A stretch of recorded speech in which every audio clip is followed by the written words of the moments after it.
सदैव सत्यासोबत। चाळीसगावच्या वृद्धाचं अपहरण करून 45 लाखांची खंडणी मागणाऱ्या दोघांना अटक। अपहृत व्यक्तीला मारहाण केल्याचा व्हिडिओ टाकून करत होते पैशाची मागणी। पोलिसांनी सिनेस्टाईल 5 किलोमीटर पाठलाग करून दोघांना केली अटक। स्थानिक गुन्हे शाखा आणि चाळीसगाव ग्रामीण पोलिसांची संयुक्त कारवाई। चाळीसगाव तालुक्यातील वागले गावातील ताराचंद राठोड यांचं 2 दिवसांपूर्वी अपहरण करून सुटकेसाठी 45 लाख रुपयांची खंडणी मागितली होती। पोलिसांनी तातडीने तपास करत अवघ्या काही तासात 2 आरोपींना अटक केली असून अपहृत गणेश राठोड यांची सुखरूप सुटका केली आहे। जयेश दत्तात्रय शिंदे राहणार चाळीसगाव आणि श्रावण पुंडलिक भागोरे राहणार नांदगाव अशी 2 आरोपींची नावे आहेत। गुन्हा घडल्यानंतर दोन्ही आरोपी हे नाशिक जिल्ह्यात असल्याची माहिती पोलिसांना मिळाली। त्यानुसार पोलिसांना मनमाड रेल्वे स्टेशनकडे दुचाकीवरून जात असताना पोलिसांना दिसले। पोलिसांनी पाठलाग सुरू केल्यानंतर आरोपींनी दुचाकी सोडून शेतातून पळण्याचा प्रयत्न केला, परंतु पोलिसांनी 5 किलोमीटर पाठलाग करून त्यांना पकडले, तर त्यांच्या सोबत असलेले इतर 2 आरोपी फरार झाले। त्यांचाही पोलीस कसून शोध घेत आहेत। हद्दीमध्ये वागली गावातले राहणारे माणसं आहे गणेश ताराचंद राठोड। या माणसाचं अपहरण झालं म्हणून तक्रार त्यांच्या मुलांनीच 30 तारीख चाळीसगाव ग्रामीण पोलीस स्टेशनला दिल्या होत्या आणि त्यांना अपहरण करून कोणतरी माणसं अपहरण करून त्यांच्याकडे 45 लाख रुपयाचं डिमांड करत होता।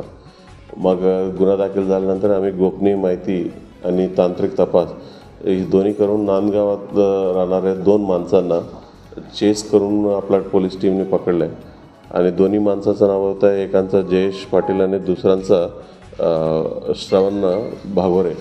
आणि दोन्ही माणसाला अटक केल्यानंतर ही माहिती समजलं की हा चाळीसगावचा सिंधी गावातलं राहणारे एक जनार्दन आवारे या माणसं मास्टर माइंड आहे। आणि पहिला त्यांनी काहीतरी कारणं सांगून त्यांनी बोलून घेतलं। सुरुवातीला नांदगावला नेलं आणि त्याच्यानंतर एक जंगलात त्यांना ह्या माणसांना डांबून ठेवून त्यांना मारहाण केलं, व्हिडिओ बनवलं आणि त्याच्यानंतर त्यांच्याकडनं पैशाची डिमांड देखील केलं। 45 लाखाचा जे डिमांड होता नंतर 20 लाखाला त्यांचं ठरलं होतं आणि शेवटी ही दोन्ही माणसाला अटक केलं आणि एक्झॅक्टली माणसानं कुठे थांबून ठेवलं या देखील माहिती प्राप्त झाला। आणि त्याच्यानंतर ते तिथं जात असताना त्याला जे मेन आरोपी आहे त्याला ही माहिती पडली की पोलीस टीम येते। मग त्यांनी गाडी घेऊन मुंबईच्या दिशेनं पळून जात होतं आणि पळून जात असताना ह्या जे जखमी होता ज्याला किडनॅप केला होता त्या माणसाला लासलगावचं जाऊन त्याला माणसाला सोडून दिलं। मग विक्टिमला रेस्क्यू करण्याला सक्सेस झालेला आहे आणि 2 आरोपींना अटक केलं आणि 2 आरोपींना अटक करणं बाकी आहे।